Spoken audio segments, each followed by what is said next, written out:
إلى الحمد لله اللهم صل على محمد وعلى آل محمد كما صليت على إبراهيم وعلى آل إبراهيم إنك حميد مجيد اللهم بارك على محمد وعلى آل محمد كما باركت على إبراهيم وعلى آل إبراهيم إنك حميد مجيد أما بعد فإن خير الكلام كلام الله وخير السنن سنن محمد صلى الله عليه وسلم وشر الأمور محدثاتها وكل محدثة بدعة وكل بدعة ضلالة وكل ضلالة في النار.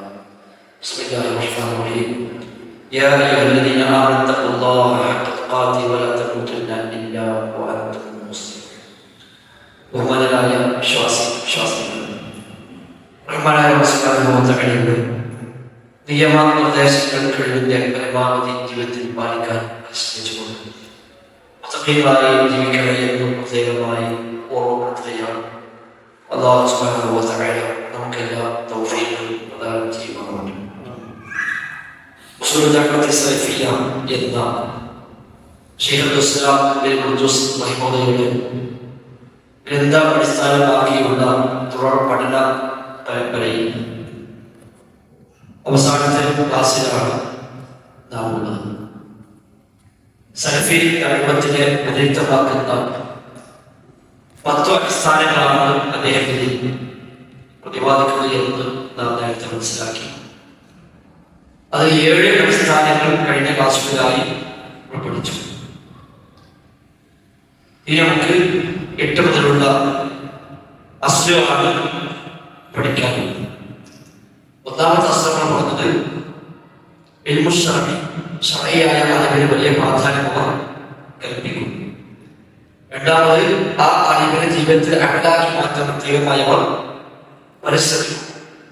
മൂന്നാമത് വസ്തുതയോടു കൂടിയാണ് അല്ലാഹുവിലേക്ക് അവർ ദഅവത്ത് നടത്തുന്നത്. നാലാമതായി സലഫു സ്വാലിഹീങ്ങളുടെ അഖീദ, അതിന് പ്രത്യേക പ്രാധാന്യം നൽകുകയും തൗഹീദിൽ ഒന്നാം സ്ഥാനത്തേക്ക് ദഅവത്ത് നടത്തുകയും ചെയ്യും. അഞ്ചാമത് പ്രവാചക ചര്യക്ക് വലിയ ശ്രദ്ധയും പ്രാധാന്യം അവർ കൽപ്പിക്കും. ആറാമതായി അഹ്ലുസുന്നയുടെ മണ്ഡലന്മാരുമായി വലിയ ഉത്തമവർ കാത്ത് സൂക്ഷിക്കും. ഇനി നമുക്ക് 7ാമത്തെ അസ്ലാണ് ഇന്നത്തെ ക്ലാസ്സിൽ ആരംഭിക്കാനുള്ളത്. അൽ അസ്ലു സാബിഅ, 7ാമത്തെ അസ്ൽ അഹ്ലുസുന്നയുടെ ദഅവത്തിന്റെ സലഫി ദഅവത്തിന്റെ അസ്ലുകളിൽ 7ാമത്തെ അസ്ൽ അൽ ഇബ്തിആദ് അൽ ഹിസ്ബിയ്യാത്തി വൽ ജമാഅത്ത് ഇസ്ലാമിയ്യത്തി അസ്ലിയ്യ. അവർക്ക് ഹിസ്ബിയ്യത്തിൽ ഉണ്ടാവുന്ന കക്ഷിത്വം, അവനവന്റെ പാർട്ടിയുള്ളവരോട് മാത്രം ബന്ധമുണ്ടാവും. ആ പാർട്ടികർക്കുമായി ബന്ധമില്ലാതിരിക്കുക എന്ന ഹിസ്ബിയ്യത്ത്, ആക്ഷേപകരമായ കക്ഷിത്വം ഉണ്ടാവുകയില്ല. സ്വകാര്യമായ സംഘടനാ സംവിധാനം, സ്വകാര്യമായ സംഘടനകൾ, ഗൂഢമായ പ്രവർത്തനങ്ങൾ അതുണ്ടാവുകയില്ല. ഇവരെല്ലാം വ്യക്തമായി സലഫികളെല്ലാം പ്രവർത്തനങ്ങളും സുതാര്യമാണ്. ആരോഗ്യം പറയാൻ പറ്റാത്ത, അത് പറയാൻ പറ്റാത്ത, സർക്കാരുകൾ കുറച്ചുകൊണ്ടിരുന്ന, മറ്റുള്ള അറിയാൻ പറ്റാത്ത സ്വകാര്യമായ പ്രവർത്തനങ്ങൾ ഉണ്ടാവുകയില്ല. അവിടെ ഏത് പ്രവർത്തനം ആരെന്നാലും ഒരു കുഴപ്പമില്ല, പാലിക്കാൻ പറ്റുന്ന, ആരറിഞ്ഞാലും പ്രശ്നമില്ലാത്ത പ്രവർത്തനങ്ങളെ സലഫി കർമ്മത്തിൽ ഉണ്ടാവുകയുള്ളൂ. അല്ലെങ്കിൽ പുറത്തേക്കൊന്നും ഉള്ളിൽ പറയാൻ ചില സ്വകാര്യമായ പ്രവർത്തനങ്ങളും അതുണ്ടാവുകയില്ല. അത് അല്ലാത്ത സംഘടനകളുടെ അടയാളങ്ങളാണ്. അത്തരം സംഘടനകളുമായിട്ട് ഒക്കെ അകന്നു ലഭിക്കുക എന്നതാണ് സലഫി കർമ്മത്തിന്റെ ആശയം. അത്തരം സംഘടനകളുമായി ബന്ധമില്ല, അവരുമായി ചേർന്നിരിക്കില്ല, അതിനൊക്കെ അകന്നിരിക്കുകയാണ് നമ്മൾ ചെയ്യുക. നമ്മുടെ ഈ കാലത്ത് കാണുന്ന വ്യത്യസ്തമായ സംഘടനകളും വ്യത്യസ്തമായ ചിന്തകളും ഒക്കെ അവരൊക്കെ മുസ്ലിം ഉമ്മത്തിൽ വകുപ്പുണ്ടാക്കുവാനും അതേപോലെ ഈ ഉമ്മത്തൊന്നും ശരിയായ ഉമ്മത്തല്ല, അതൊക്കെ വീടില്ലാത്തവരാണ് എന്ന അർത്ഥത്തിൽ ഇത് ജാഹിലിയായ ഒരു ഉമ്മത്താണ്, പുസ്തകമാണ് എന്ന നിലക്കാണ് അവരൊക്കെ ചിന്തിപ്പിക്കുന്നത്. ഇഖ്വാനുൽ മുസ്ലിമീനെ പോലെയുള്ള ചിന്തകളൊക്കെ എഴുതി പറയും.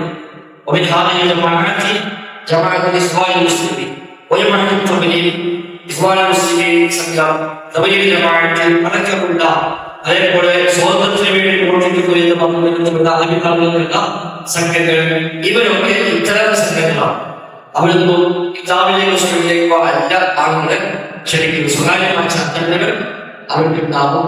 ആ അജണ്ടകൾക്ക് വേണ്ടി അവർ പ്രവർത്തിക്കുകയാണ് ചെയ്യുന്നത്. അപ്പോൾ അതേപോലെ ഖേദകരെന്ന് പറയട്ടെ,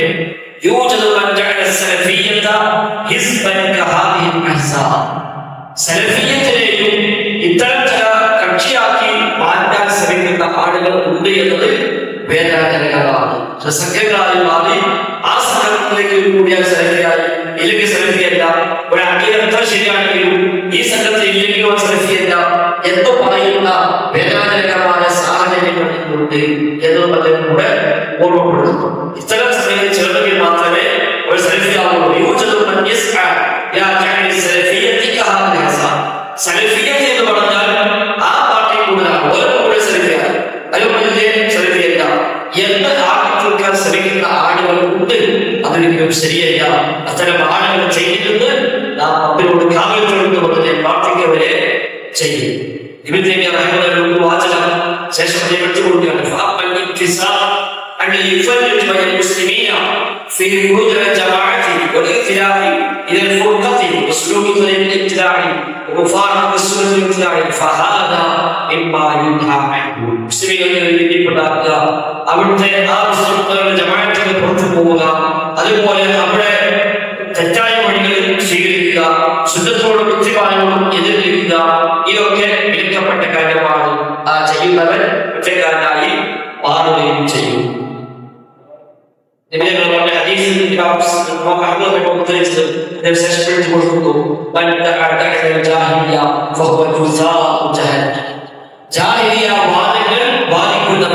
അവൻ നരകത്തെ ചണ്ടികളാകുന്നു എന്ന് പ്രവാചക വചനം.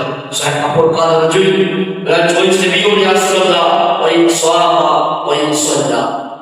നിസ്കരിക്കുകയും നോമ്പെടുക്കുകയും ചെയ്യുന്നവരാണെങ്കിലോ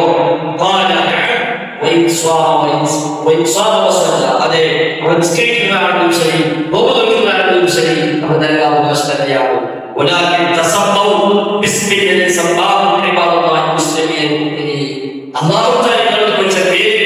ആ പേരുകൾ സ്വീകരിക്കുക, അതല്ലാതെ ആവശ്യമില്ല എന്നാണ് ആ ഹദീസിൽ പഠിപ്പിക്കുന്നത്. എന്നൊരു പറയുന്നു, ഇസ്ലാമിന്റെ ആദ്യകാലത്ത് മുസ്ലിമീങ്ങൾക്ക് മുസ്ലിമീങ്ങൾ എന്ന പേര് മാത്രമേ ഉണ്ടായിരുന്നു, വേറെ പേരില്ല. അത് ആകെ പേര് മുസ്ലിം എന്ന പേര് മാത്രമേ, മുഅ്മിൻ എന്ന പേര് മാത്രമാണ്. അക്കാലത്ത് ഒരാൾ മുസ്ലിമാണ് എന്ന് മാത്രം പറയാം. വേറെ അതിന്റെ ആളാണ്, അതിന്റെ പാർട്ടിയാണ്, ഇന്ന കക്ഷിയാണ്, ഇന്ന സംഘടനയാണ് എന്നൊന്നും പറഞ്ഞത് അന്നില്ല. അത് ആകെയുള്ളൂ ഞാൻ മുസ്ലിമാണ് പറയും. ഒരു മുസ്ലിം മുസ്ലിമല്ലാന്ന് പറയും. അതേ ഒരാൾ സ്വീകരിച്ചാൽ ഒരു മുസ്ലിമാന്ന് പറയും, അല്ലാത്തവരോ മുസ്ലിം അല്ല എന്ന് പറയും. ഇതാണ് അന്നുള്ളൂ. എന്നാൽ പിന്നീട്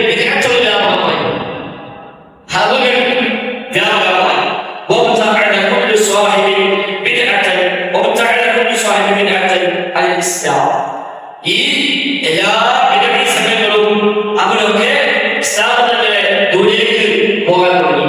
എന്നാൽ അവരൊക്കെ മുസ്ലിങ്ങളായി അറിയപ്പെടുകയും ചെയ്യുന്നു. അത്തരം ഘട്ടം വന്നപ്പോൾ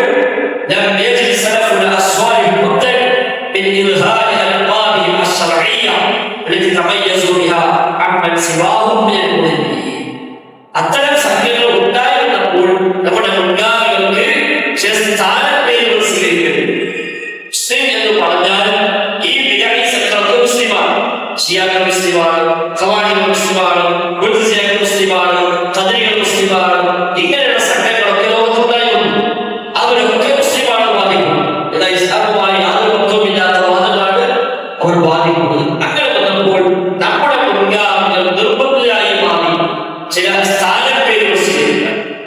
മുസ്ലിം എന്നതിനെ കൂടെ തന്നെ ഒരു സ്ഥാനമില്ലാത്തവരെ കൂടെ സ്വീകരിക്കാൻ ആ പേരുകളുടെ മിക്കവാറും വന്ന പേരുകൾ തന്നെ തിരഞ്ഞെടുക്കാൻ ശ്രമിക്കുകയും ചെയ്യും.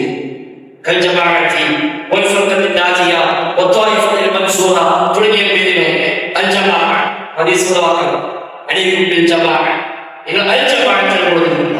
അപ്പൊ അങ്ങനെ പേര് സ്വീകരിച്ചുകൊണ്ടാണ് എന്ന് പറയും. അപ്പൊ മനസ്സിലായി മുസ്ലിമിൽ തന്നെ അഞ്ചമാണ് സ്വീകരിച്ചവരുണ്ട്, എല്ലാവരും. അതേപോലെ ഹദീസിനുള്ള ഉപയോഗമാണ്. എല്ലാ വിഭാഗം മാത്രം സ്വർഗത്തിലാണ് എന്ന് പറഞ്ഞ ഹദീസിൽ ആരായ സ്വർഗത്തിൽ എന്ന് ചോദിച്ചപ്പോൾ അവരാണ് രക്ഷപ്പെടുന്ന സംഘം എന്ന് പറഞ്ഞു. അവരുടെ സംഘം എന്ന് മനസ്സിലായി. രക്ഷപ്പെടുന്ന സംഘം എന്ന് പറഞ്ഞപ്പോ ഒരു സംഘം രക്ഷപ്പെടുന്നവരുണ്ട്. ആ പേര്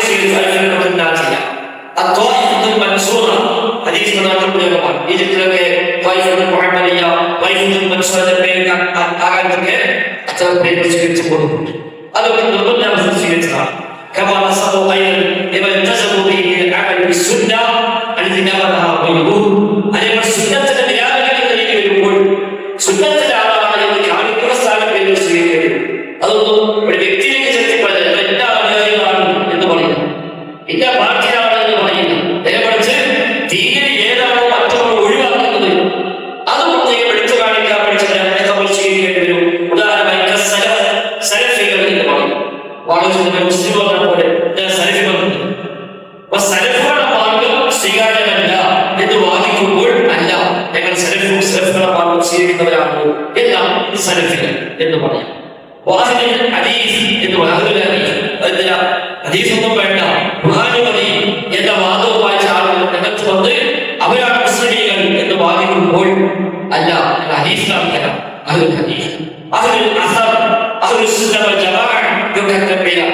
സുന്നത്തിലെ ജമാഅത്ത് നിരാകരിക്കുമ്പോൾ ആ സുന്നത്തിലെ ജമാഅത്ത് ഏറ്റെടുത്തുകൊണ്ട് ഞങ്ങൾ അതിന്റെ ആളാണ് എന്ന് പറയുന്നത്. ഇത്തരം സ്ഥാനപ്പേരുകൾ മുൻകാലങ്ങളായ മുസ്ലിമീങ്ങൾ ഉപയോഗിച്ചു പോകുന്നില്ലേ? അത് നേരത്തെ പറഞ്ഞില്ല. മുസ്ലിമീങ്ങളുടെ പേര് ആധികാരികളുള്ളത് പെരിയ ഉപയോഗിക്കാൻ പാടില്ല പറയാനില്ല. ഇതൊക്കെ നിർബന്ധിതാവസ്ഥയിൽ സ്വീകരിക്കേണ്ടി വന്നു. തീരെ പല കാര്യങ്ങളിലും പലരും തള്ളിക്കളഞ്ഞപ്പോൾ ആ തള്ളിക്കളഞ്ഞത് ശരിയായില്ല എന്ന് പഠിപ്പിക്കാൻ വേണ്ടിയും ആ തള്ളുന്നവരെ ഞങ്ങളില്ല എന്ന് ബോധ്യപ്പെടുത്താൻ വേണ്ടിയുമാണ് സ്ഥാനപ്പേരുകൾ സ്വീകരിച്ചത്. ഈ പേരുകളൊക്കെ സ്വീകരിക്കാൻ ഒരുപാട് കാരണങ്ങൾ അവർക്കുള്ളതാണ്. ശൈഖ് ബക്കർ അബൂ സഈദ് റഹിമഹുല്ലാഹ് ഈ വിഷയത്തിൽ മാത്രം എന്റെ പേരിൽ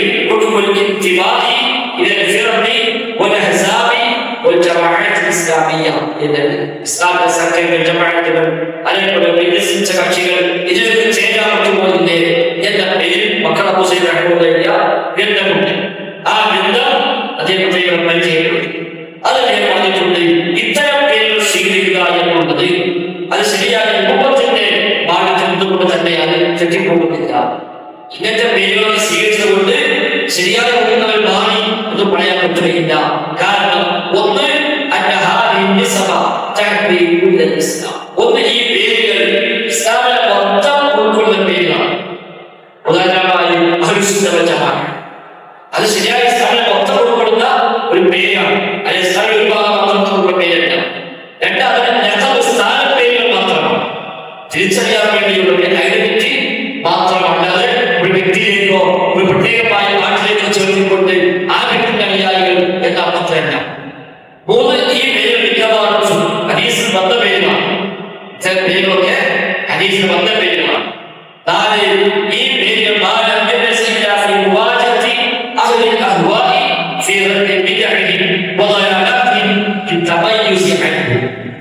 കക്ഷികൾ പിഴച്ച കക്ഷികൾ അവരിൽ നിന്നും വേർതിരിയാൻ വേണ്ടി സ്വീകരിച്ച പേരാണ്.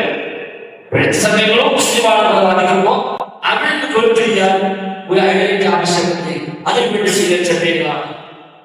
മാത്രമല്ല ഒരു കാലത്ത് മുസ്ലിം സമുദായത്തിൽ വ്യാപകമായിരുന്നു. അന്ന് അത് ഹക്കിന്റെ ആളുകൾ വേർതിരിക്കാൻ വേണ്ടി സ്വീകരിച്ച പേരാണ് സുന്നത്താണ്. അതൊരു അതെല്ലാം സ്വീകരിച്ചത് അതൊരു വിടണ്ടായി. അതൊരു വിടങ്ങൾ മുസ്ലിം, അതൊരു ഹക്ക് മുസ്ലിം. അവരെ പരിചയപ്പെട്ട ഞാൻ മുസ്ലിമാണ്, ഓരോ മുസ്ലിമാണ്. അതെങ്ങനെ വേർതിരിക്കാം? അപ്പൊ അവിടെ നിന്ന് നമ്മൾ വേർതിരിയണം. ആ വേർതിരിയാൻ വേണ്ടി ഒരു ഐഡന്റിറ്റി വേണം. ആ ഐഡന്റിറ്റിയാണ് നമുക്ക് ഉപയോഗിച്ച ആവശ്യമാണ്. മറ്റോ വഴി ഇല്ല. സുന്നത്തിനെ സ്വീകരിക്കില്ല, ജമാഅത്തിനെ സ്വീകരിക്കില്ല. മനസ്സിലായി ഞാനെങ്ങാണ്, ഞാൻ മുസ്ലിമാണ്, സുന്നത്തിലെ ജമാഅത്തിലെ ആളാണ് എന്ന് പറഞ്ഞാൽ നമ്മൾ വേർതിരിച്ചറിയാൻ വഴി സാധിക്കും.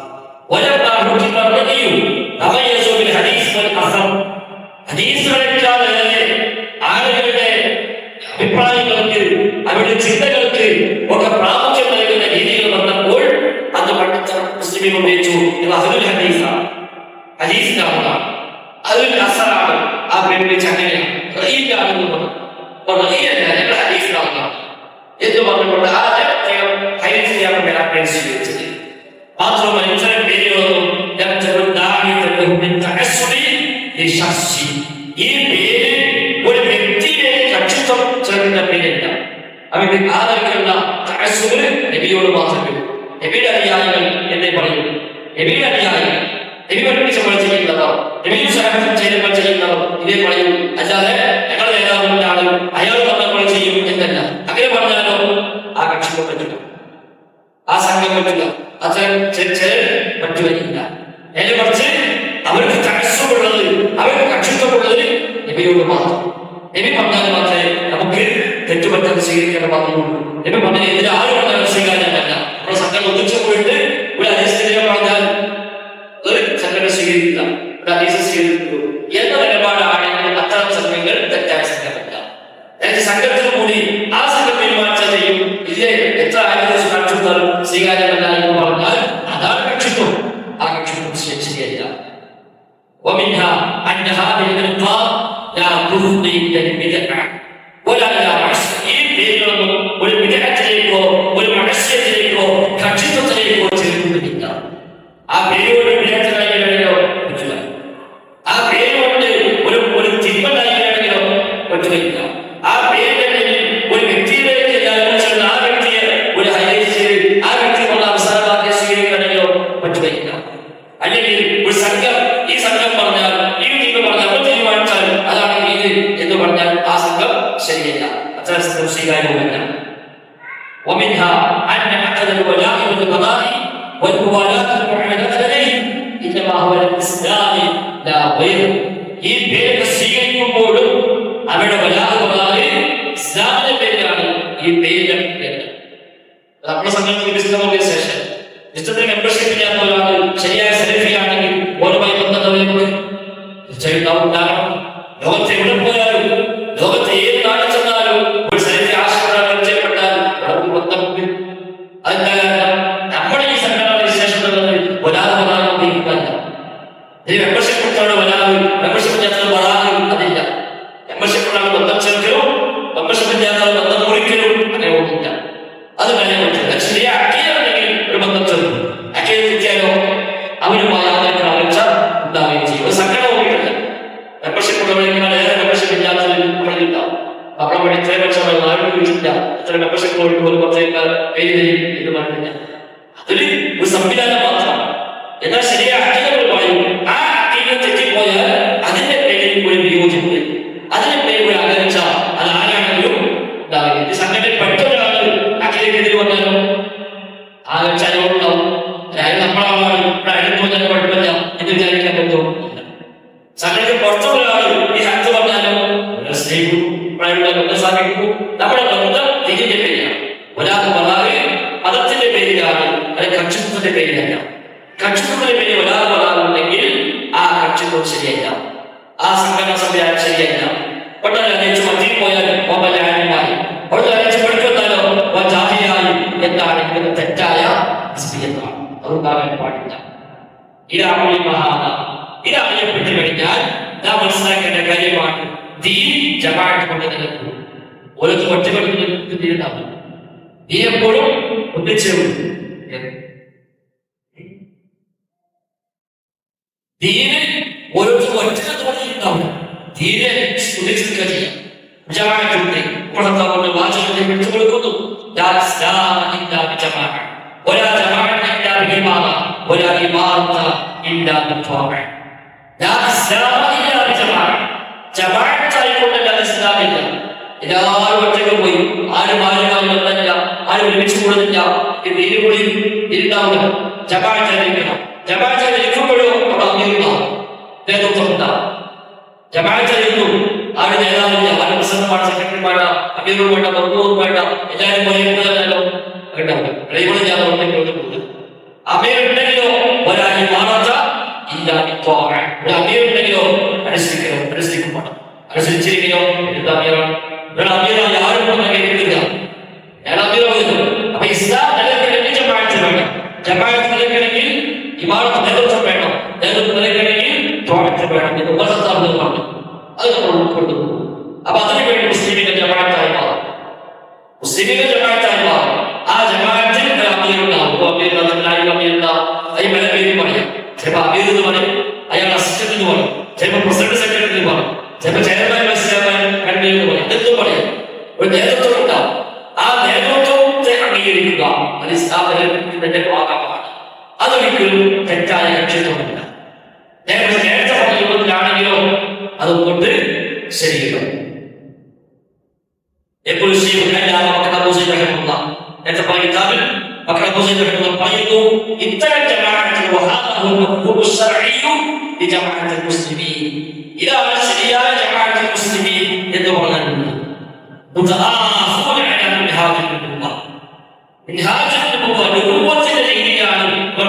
സഹോദരങ്ങൾ അല്ലാതെ പാർട്ടിന്റെ പേരിലല്ല, അല്ലാതെ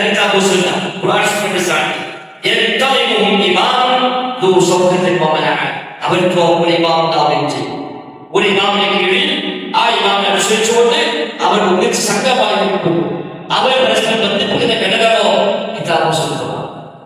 ഇതാണ് ശരിയായ മുസ്ലിം ജമാഅത്ത്. അതിൽ നിന്ന് മാറി ജമാഅത്തുണ്ടെങ്കിലോ പറ്റുകയില്ല. ആ ജമാഅത്തിന്റെ ആളുകളെ പരസ്പരം ബന്ധിപ്പിക്കുന്നത്, നേതാക്കളെയും അനുയായികളെയും തമ്മിൽ ബന്ധിപ്പിക്കുന്നത് കിതാബും സുന്നത്തും അല്ലെങ്കിൽ ആ ജമാഅത്ത് തെറ്റായ ജമാഅത്താണ്. ആ നേതാവ് എന്ത് പറഞ്ഞാലും അനുസരിച്ചോളണം, ആ അനുയായി എന്ത് പറഞ്ഞാലും ന്യായീകരിച്ചോളണം എന്നാണെങ്കിൽ അത് ഇസ്ലാമിക സംഘമല്ല, ആ സംഘം ശരിയമല്ല. നേരെ മറിച്ച് കിതാബും സുന്നത്തിനും എതിരായി അമീർ പറഞ്ഞാലും അംഗീകരിക്കാൻ നമ്മളെ കിട്ടില്ല എന്ന് പറയും. നമ്മളെ ഒരു പ്രവർത്തകൻ എതിരായി പറഞ്ഞാൽ അത് ശരിയല്ല എന്ന് തിരിച്ചു കൊടുക്കും. അല്ലാതെ നമ്മളാണ് കൊണ്ടല്ല എന്ന് പറയുന്നുവെങ്കിൽ ആ നിലപാട് തെറ്റാണ്. കിതാബും സുന്നത്തുമാണ് പരസ്പരം ബന്ധിപ്പിക്കുന്ന ഘടകം. മുസ്ലിം ജമാഅത്തിൽ തമ്മിൽ ബന്ധിപ്പിക്കുന്ന ഘടകം കിതാബും സുന്നത്തുമാകണം. ആ ജമാഅത്താണ് ഇസ്ലാം ആവശ്യപ്പെടുന്ന ജമാഅത്ത്. ആ ജമാഅത്ത് വേണം. ആ ജമാഅത്ത് ഉണ്ടെങ്കിലേ ഇസ്ലാം നിലനിൽക്കും. ആ ജമാഅത്ത് നേതൃത്വം ഉണ്ടാവും. ആ നേതൃത്വത്തെ അനുസരിക്കുകയും വേണം.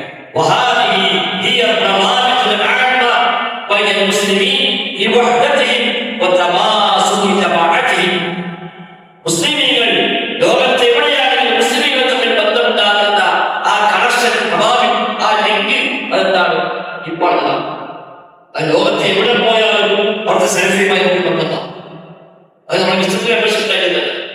ലോകത്ത് ഏതാണ് വെച്ചാലും സെൽഫിയെ പരിചയപ്പെട്ടാൽ ഓടി തേക്കുന്നു.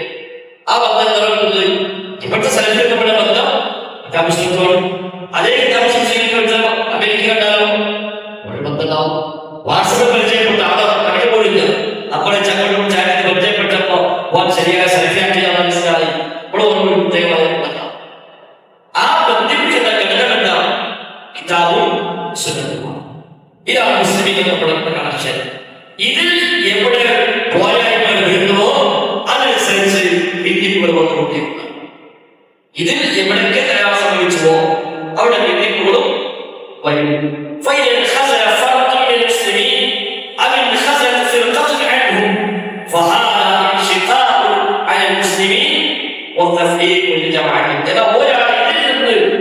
പോയാൽ സ്വാഭാവികം അതിനൊരു ടീം എന്ന് പറഞ്ഞുകൊണ്ട് പോയി കിതാബും സുന്നത്തും തമ്മിൽ ബന്ധിപ്പിക്കാനുള്ള ഒരു ടീം പറഞ്ഞുകൊണ്ട് പോയാൽ അവിടെ ഭിന്നിപ്പായി മാറും, അത് കക്ഷിതമായി മാറും. അത് മുസ്ലിം സമൂഹത്തിലുള്ള ഭിന്നിപ്പും കുഴപ്പമായി മാറുകയും ചെയ്യും. അതുകൊണ്ട് തന്നെ ഈ തെറ്റായ ഭാഗത്ത് നിലകൊള്ളുന്ന അത്തരം സംഘങ്ങൾ അവർ മുസ്ലിമീങ്ങൾ ഭിന്നിപ്പുണ്ടാകുന്ന ആളുകളാണ്. അവർക്കുള്ള അത് അവരെ ചില സൈലങ്ങൾ ഉണ്ടാവും. ആ സൈലനേക്കാളും അവരെ കൊണ്ട് ഉണ്ടാവുകയും ചെയ്യും. കാരണം അല്ലാത്തൊരു മാർഗം, സലഫുകളുടെ മാർഗം അല്ലാത്തൊരു മാർഗം അവർ സ്വീകരിച്ചിരിക്കുന്നു. അതുകൊണ്ട്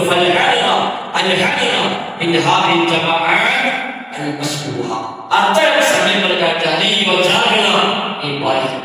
കിതാബും സുന്നത്തും അടിസ്ഥാനമാക്കി രൂപപ്പെടുന്ന ബന്ധമില്ലാത്ത എന്തു ബന്ധമുണ്ടാക്കിയിരിക്കുന്ന വ്യക്തികളാവട്ടെ സംഘങ്ങളാവട്ടെ അവരെ കാര്യത്തിൽ ജാഗ്രത പാലിക്കണം. ചെറുപ്പക്കാരെ, നിങ്ങൾ ഇത്തരം സംഘങ്ങളുടെ മഹിയത്തായി അവരുടെ അവർക്ക് എല്ലാ ബലപ്പെടുന്നവരായി നിങ്ങൾ മാറാൻ പാടില്ല. അത്തരം സംഘങ്ങൾ ഏത് നാട്ടിൽ ഉണ്ടായാലും ആ നാട്ടിൽ മുസ്ലിങ്ങൾക്കിടയിൽ അത് വലിയ പ്രയാസമാണ് ഉണ്ടാക്കുന്നത്. എന്റെ സഹോദരന്റെ അവസ്ഥ പറയും തകർത്തി എല്ലാവരും ആ തൗഹീദിനെ ഉദ്ദേശിച്ചതോ അന്നുണ്ടായിരുന്ന ഒരു നല്ല കാര്യം. പിന്നീട് ഇഖ്വാനുൽ മുസ്ലിമിനെ പോലെയുള്ള സ്വകാര്യമായി പ്രവർത്തിക്കുന്ന തീവ്രവാദ സ്വഭാവമുള്ള സംഘങ്ങൾ ഉള്ളിലൂടെ പ്രവർത്തിച്ച് ചെറുപ്പക്കാരെ വ്യത്യസ്ത വഴിയിൽ കൊണ്ടുപോയിട്ടുണ്ടാകുന്ന പ്രയാസങ്ങളും അദ്ദേഹം അവിടെ സൂചിപ്പിക്കുന്നുണ്ട്. അതുകൊണ്ട് അതൊന്നും ശരിയല്ല, അതൊന്നും തിരിച്ചറിയാൻ വേണ്ടത് എന്നാണ് അദ്ദേഹം അവിടെ പ്രത്യേകമായി ഓർമ്മപ്പെടുത്തുന്നത്. ഏഴാമത്തെ അസുര അതാണ്, അഥവാ നമ്മുടെ മൻഹജ് എന്നുള്ളത് അത് ശരിയായ അടിസ്ഥാനമാക്കാണ്. അതിനപ്പുറത്തുള്ള ഹിസ്ബിയ്യത്തുകൾ, അതിനപ്പുറമുള്ള ജമാഅത്തുകൾ അതൊന്നും നമുക്കില്ല. അതിന്റെ അകന്നു നിൽക്കാനാണ് സൈനികത്തിന്റെ സവിശേഷത. എട്ടാമത്തെ അസ്ല് അൽ അസ്ലു അസ്സാബി. എട്ടാമത്തെ അസ്ല് ഇൽതിസാമന ബിമാ ദല്ല അലൈഹി കിതാബു വസ്സുന്ന وأجمع سلف الأمة في معاملة أئمتنا وحكامنا. മുസ്ലിം ഭരണാധികാരികളുടെ നിലപാട് നമ്മുടെ നാട്ടിൽ പറ്റുന്നത് മുസ്ലിം ഭരണാധികാരികളോട് എങ്ങനെ പെരുമാറണമെന്ന് ഖുർആനിൽ പഠിപ്പിച്ചുവോ സലഫ് സ്വാലിഹീങ്ങളുടെ ഇജ്മാഅയോ അതാണ് നമ്മുടെ നിലപാട്. മുസ്ലിം ഭരണാധികാരികൾക്കെതിരെ എങ്ങനെ ഇറങ്ങി പുറപ്പെടാൻ, അവരുടെ വിപ്ലവം നയിക്കാൻ, അവരുടെ പോരായ്മകളെല്ലാം ജനമത്തെ തുറന്നു കാട്ടുവാൻ പാടില്ല. അതാണ് ഹിതാബ് പറഞ്ഞത്. മുസ്ലിം ഭരണാധികാരികളോട് നസീഹത്തുണ്ടാകും, ഗുണകാംക്ഷയുണ്ടാകും. ആ ഗുണകാംക്ഷ അവിടെ എങ്ങനെയാണ് ഉപയോഗിക്കുന്നത് അങ്ങനെയാവണം. നസീഹത്തിന്റെ വാക്കുകൾ പോലും സ്വകാര്യമായി ഉണ്ടാകണം. ഫിത്നയുടെ കാലത്ത് പ്രത്യേകിച്ചും മുസ്ലിം ഭരണാധികാരിക്ക് എതിരായി എല്ലാവരും ഇറങ്ങാതെ ലോകം മുഴുവൻ മുസ്ലിം രാജ്യത്ത് ഇല്ലാതാക്കാനും മുസ്ലിം ഭരണാധികാരികളെ തകർക്കാനും തൗഹീദ് രാജ്യങ്ങളെ തകർക്കാനുമാണ് ലോകം മൊത്തം ശ്രമിക്കുന്നത്. എങ്കിൽ പ്രത്യേകിച്ച് നമ്മൾ അവിടെ പോരായ്മകൾ മനസ്സിലാക്കാൻ പാടില്ല. അല്ലാതെ മറ്റൊരു വളം നോക്കിയോ അവിടെ മോശം പറഞ്ഞാൽ എന്താ കാര്യം ഇല്ല. എന്നാലോ ആക്ഷേപിക്കുന്ന ആളുകൾ അതുകൊണ്ട് വളമായി മാറുകയും ചെയ്യും. അവിടെ സ്വകാര്യമായി നസീഹത്ത് കൊടുക്കാൻ കഴിയുമെങ്കിൽ നമുക്ക് സ്വീകരിക്കാം. അതാണ് ചെയ്യാൻ. കാരണം അവർ നന്നായി കിട്ടിയാൽ ആത്മഹത്യ അവർ നന്നാക്കാൻ വേണ്ടി പ്രാർത്ഥിക്കുക. അതാണ് വേണ്ടി അവരെ നന്നാക്കാൻ വേണ്ടി പ്രാർത്ഥിക്കുക. അല്ലാതെ അവർ നന്നായാൽ നാടുണ്ടാകും, മുസ്ലിം നന്മയാണ്. അതുകൊണ്ട് അവർ നന്നാക്കാൻ വേണ്ടി പ്രാർത്ഥിക്കുകയാണ് വേണ്ടത്. അല്ലാതെ അവർക്കെതിരെ ഇറങ്ങാൻ പാടില്ല. അവൻ ചീത്ത പറയുകയോ ആക്ഷേപിക്കുകയോ ചെയ്യുന്നവരെ നാം എതിർക്കുകയും അത് ശരിയല്ലാതെ പഠിപ്പിക്കുകയും ചെയ്യും. അന്നത്തെ കാലത്ത് അവിടുത്തെ ബംഗാളിനെതിരായ ആളുകൾ ചെയ്യുമ്പോൾ അതിനെതിരെ അദ്ദേഹം സ്വീകരിച്ച നിലപാടും അദ്ദേഹം എഴുതിയ ചില വരികൾ മുഖ്യ ശേഷം അദ്ദേഹം നൽകുന്നുണ്ട്. മാത്രമല്ല ഏത് കാലത്തും സ്വീകരിച്ച നിലപാട് തന്നെയാണ്. സഹാബികളൊക്കെ അതിന്റെ ഭരണാധികാരികളായി മാറിയ ഭരണാധികാരികളുണ്ടായിട്ടുണ്ട്. ഹജ്ജാജ് യൂസുഫിനെ വിളിച്ചു പറയുന്നു. പോലും കൊലവിളി നടത്തിയ ഹജ്ജാജ് യൂസുഫ്. പക്ഷെ ആ ഹജ്ജാജ് യൂസുഫിന് എതിരായി ഒരു വാക്ക് പറയാൻ അന്നത്തെ ഇവരുടെ പോലെയുള്ള മനസ്സിലായ പോലെയുള്ള സഹായക്കാരുടെ കൊണ്ടുകൊണ്ടില്ല. അവരോട് മാന്യമായി പെരുമാറുകയും അവരെ അനുസരിക്കുകയും അവരോട് ഉപദേശം കൊടുക്കുകയുമാണ് ചെയ്യുന്നത്. അന്ന് താഴ്വഴികളായ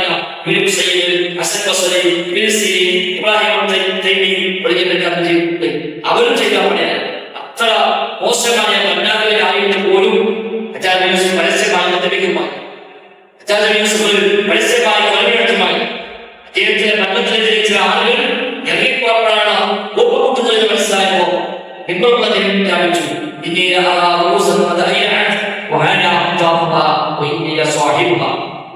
ചില തലകളൊക്കെ മൂത്ത് പഴുത്തു നിൽക്കുന്നുണ്ട്, വരയ്ക്കാൻ സമയമായിട്ടുണ്ട് എന്ന് എനിക്ക് മനസ്സിലായിട്ടുണ്ട്. ആ തല ഞാൻ പറയും ചില തലക്കെ പഴുത്തിട്ടുണ്ട്, അത് പഴുത്താൻ പറിക്കാണല്ലോ, അത് ഞാനാണ് പറിക്കുന്നത് എന്ന് ബിംബം ത്യാഗിച്ചു. തീർന്നു കഴിഞ്ഞു. ആരാണോ ഈ എപ്പോഴും അവർക്ക് മനസ്സിലായി ഇത് മുന്നോട്ട് പോകില്ല, തല പോകുന്നത്.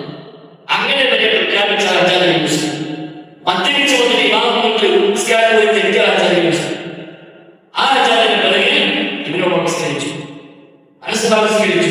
അവരെ പറ്റി മോശമായ വാക്യങ്ങളൊന്നും പറഞ്ഞില്ല. ഒരു സ്വകാര്യ കിട്ടുമ്പോൾ അതാരും ഉദ്ദേശിച്ചു ഒറ്റയ്ക്ക് വിളിച്ചുകൊണ്ട് വെച്ച് ഉപദേശം കൊടുക്കും. ഇത് ശരിയല്ലാതെ പറയും. ജനങ്ങളുടെ മുമ്പിലോ അവൻ നമ്മുടെ ഭർത്താവിനാണ്. അവൻ നന്മകൾ പറയും, അവനനുസരിച്ച് ഏൽപ്പിക്കുകയും നിങ്ങളുടെ ഹക്കുകൾ അവർ നൽകുന്നില്ലെങ്കിൽ നിങ്ങൾ കൊടുക്കണം, നിങ്ങൾ കൊടുക്കുക. കിട്ടാണെന്ന് അള്ളാഹ് ചോദിക്കണം. അത്തരം ഭർത്താവികൾ വരും എന്ന് പറഞ്ഞു. അവിടെ നിങ്ങൾക്ക് ലഭിക്കേണ്ടത് കിട്ടുന്നില്ലെങ്കിൽ അള്ളാഹിനോട് തേടുക. എന്നാൽ നിങ്ങൾ കൊടുക്കേണ്ടത് കൊടുത്തുകൊണ്ടേയിരിക്കുക എന്നാണ് അത്തരം നിലപാടിൽ പഠിപ്പിക്കപ്പെട്ടത്. അതാണ് നമ്മുടെ ഈ നിലപാട്. നമ്മൾ ബന്ധത്തിനെതിരെയല്ല, ഇസ്ലാമികമാണ്. ബന്ധത്തിനെതിരായിട്ട് ഓരോ കുറ്റപ്പുറം വന്ന്, ഓരോ മോശം വന്ന്, വാട്സാപ്പിലും ഫേസ്ബുക്കും സോഷ്യൽ മീഡിയ ഒക്കെ ഇത്തരം ഇസ്ലാമിക ഭരണകൂടങ്ങളെ മൊത്തം ആക്ഷേപിച്ചുകൊണ്ട് പറയുന്നത് ശരിയല്ല. ഇമാം അഹ്മദ് എത്ര പീഡിപ്പിക്കപ്പെട്ടു, ഇമാം അഹ്മദ് ജയിലിൽ പോയി, ചാട്ടവാറോട് അടിക്കപ്പെട്ടു, കാല ചങ്ങലകൊണ്ട് ബന്ധിക്കപ്പെട്ടു, പരസ്യ വിചാരണ വിധേയമാക്കപ്പെട്ടു. ഇമാം ബുഖാരി പീഡിപ്പിക്കപ്പെട്ടു, ഇമാം ഷാഫി പീഡിപ്പിക്കപ്പെട്ടു. അവരാണ് അന്നത്തെ ഭരണാധികാരിക്കെതിരായിട്ട് ഒരു വാക്ക് പറഞ്ഞിട്ടില്ല. ഇപ്പോഴത്തേക്ക് 5 മാസത്തേക്ക് ജയിലിൽ മരിച്ചത് ശക്തമായ ഒരു വാക്യം പോലും ഭരണാധികാരിക്കെതിരായിട്ട് അദ്ദേഹം പരസ്യമായി